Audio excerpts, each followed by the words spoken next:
بسم اللہ الرحمن الرحیم۔ ناظرین اکرام، آج کا موضوع مصر کی فتح ہے۔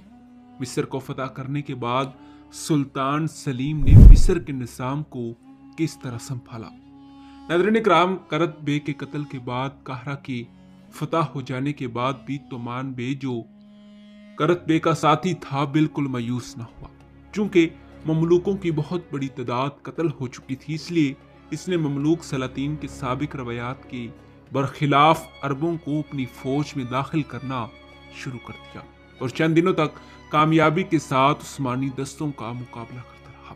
سلیم نے اس کے پاس پیغام بھیجا کہ اگر وہ دولت عثمانیہ کی سیادت قبول کر لے تو مصر کا تخت اس کے لیے چھوڑ دیا جائے گا۔ لیکن قاہرہ کے غدارانہ قتل عام اور کرت بے کے قتل سے نہ صرف سلیم کے وعدوں کا اعتبار اٹھ گیا تھا بلکہ مملوکوں کی آتش غضب بھڑک اٹھی تھی۔ چنانچہ جب سلیم کا ایلچی یہ پیغام لے کر تومان بے کے دربار میں پہنچا تو اس نے اسے اور اس کے تمام ہمراہیوں کو قتل کر دیا۔ ناظرین اکرام، سلیم نے اس کے جواب میں 3000 مملوک قیدیوں کو قتل کرا دیا۔ ان واقعات سے یہ صاف ظاہر ہوتا ہے کہ صلح کی کوئی امید نہ تھی۔ کچھ عرصے تک لڑائی کا سلسلہ جاری رہا، مگر بدقسمتی سے اسی زمانے میں جب عثمانی فوج حملہ کر رہی تھی، خود عربوں اور مملوکوں میں باہم جھگڑے شروع ہو گئے، جس سے تومان بے کی قوت کو سخت نقصان پہنچا۔ آخر میں اس کی تمام فوج منتشر ہو گئی اور اسے بھاگ کر روپوش ہونا پڑا۔ لیکن بعض ساتھیوں نے اس کے ساتھ دغا کی اور اسے عثمانیوں کے حوالے کر دیا۔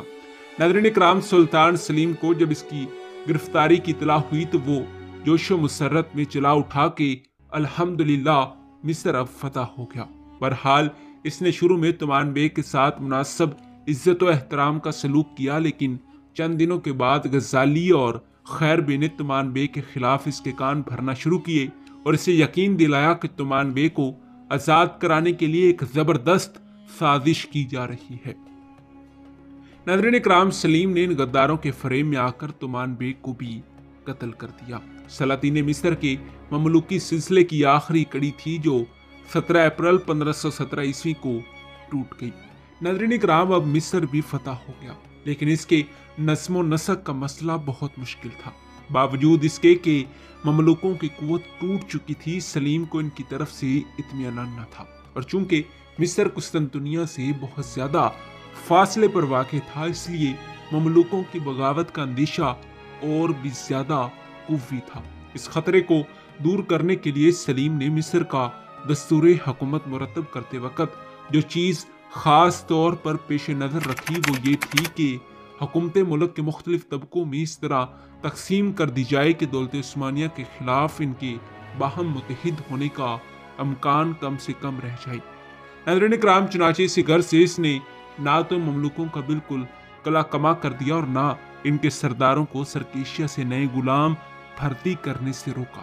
مملوک سلاطین کے عہد میں مصر و شام کی حکومت 24 اضلاع میں تقسیم تھی اور ہر ضلع پر ایک مملوک امیر حاکم تھا۔ ناظرین اکرام، سلطان سلیم نے اس نظام کو برقرار رکھا اور دونوں کو 12 سنجقوں میں تقسیم کر کے ہر سنجق پر ایک مملوک سردار کو مقرر کیا۔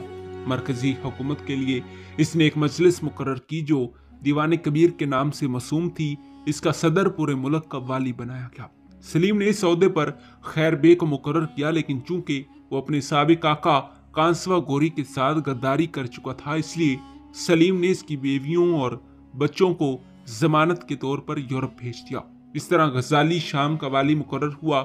دیوان کبیر کے ارکان کو یہ اختیار دیا گیا کہ معقول اسباب کی بنا پر والی کے احکام کو منسوخ کر سکتے ہیں اور اگر ضرورت سمجھیں تو اسے معزول کر کے دوسرا والی منتخب کر سکتے ہیں، لیکن اس انتخاب کے لیے باب عالی کی منظوری لازمی قرار دی گئی۔ ان اختیارات کے عطا کرنے سے سلیم کا مقصد یہ تھا کہ کوئی والی اتنی قوت حاصل نہ کر سکے کہ آگے چل کر اس کے اندر خود مختاری کا حوصلہ پیدا ہو۔ ناظرین اکرام، والی کو قابو میں رکھنے کے لیے سلیم نے 5000 سواروں اور 500 ینیچری سپاہیوں کی ایک مستقل فوج بھی قاہرہ میں متعین کر دی اور آغا خیر الدین کو اس فوج کا سپہ سالار مقرر کیا۔ اسے خاص طور پر یہ حکم تھا کہ کسی حالت میں بھی قلعے کے باہر نہ جائے۔ تقسیم اقتدار کی سے حصول کے متحد سلیم نے اکثر عدالتی اور مذہبی عہدوں پر عرب شیوخ کو مامور کیا، جن کا اثر مصر کی عربی اور نسل آبادی پر بہت زیادہ تھا۔ یہ لوگ مملوکوں سے زیادہ عثمانیوں کی جانب مائل تھے۔ محاصل کی تحصیل وصول کا کام عموماً قبطیوں اور یہودیوں کے سپرد کیا گیا۔ جی ہاں ناظرین کرام، یہی ہماری آج کی ویڈیو کا موضوع تھا۔ ملتے ہیں اسی موضوع کی اگلی قسط کے ساتھ، تب تک دیجیے اجازت۔